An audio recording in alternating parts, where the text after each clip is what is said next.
Welcome back to the channel. I'm Nomadic Run. So today's video we're going to talk about what I think will be some of the biggest challenges that you'll face when coming to Mexico or any foreign country, especially if you're coming from North America, where English is the most dominant language.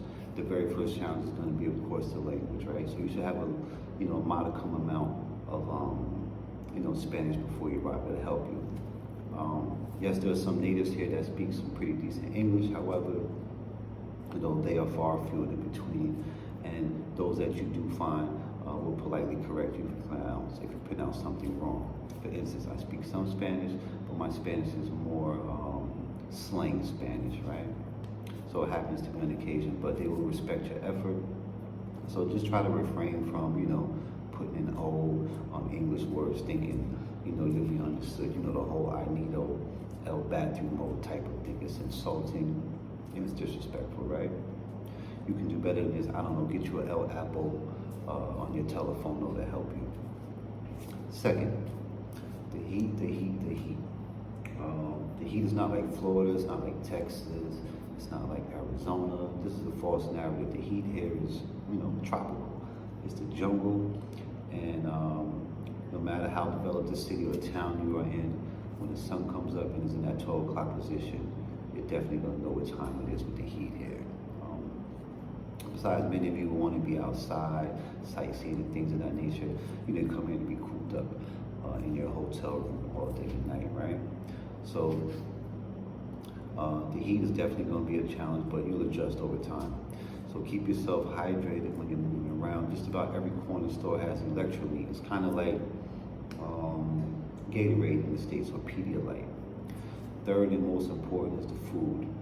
The food here is not like Mexican cuisine that you may have had in the States, right? Here is more culturally authentic, and if you have small children who are used to fries and nuggets, and many of them are, right? For them, it'll be their biggest challenge and very frustrating for you in trying to, feed them, right? The food is definitely going to be an adjustment. It'll seem off at first because of lack of salt, for instance, right? Which is not a bad thing at all. Many of the pastries here you'll find are not loaded with sugar like as in the States, right?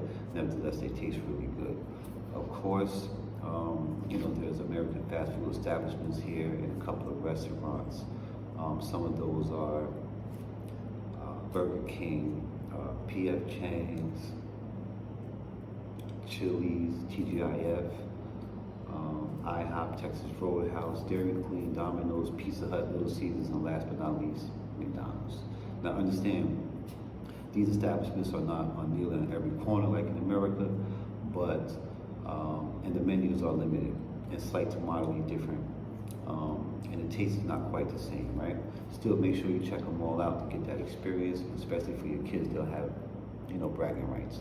So for you, those of you looking to satisfy that fast food craving, will likely look to that which is familiar to you. But of course, you're not coming here all the way to Mexico from wherever you come from to eat at these places all day, right? Especially when especially if you're coming from America, because more than likely you've eaten from these places your whole life. Those fast food places are American culture. If that makes sense. It's not Mayan, it's not Yucatecan, it's not Mexican. So be sure to get that cuisine that'll give you that cultural experience, that authentic taste. Sorry, but there's no Taco Bell. Many of you probably think, Mexico, there should be a Taco Bell, or is there a Taco Bell? No, there's no Taco Bell, and I doubt that there'll ever be a Taco Bell here. I don't think the locals and the people aren't going for that, right? Tacos here are tacos, real ones with real ingredients, fresh ingredients, and again, culturally authentic. You're not gonna get, those things that you're used to, like sour cream on your tacos, shredded cheddar, tomatoes, corn, things like that. The locals, they don't play that. So that's a wrap on the video. By this time, you should know I have a palm tree breeze to catch. We are on a run to 1,000 subs. See you when we get there.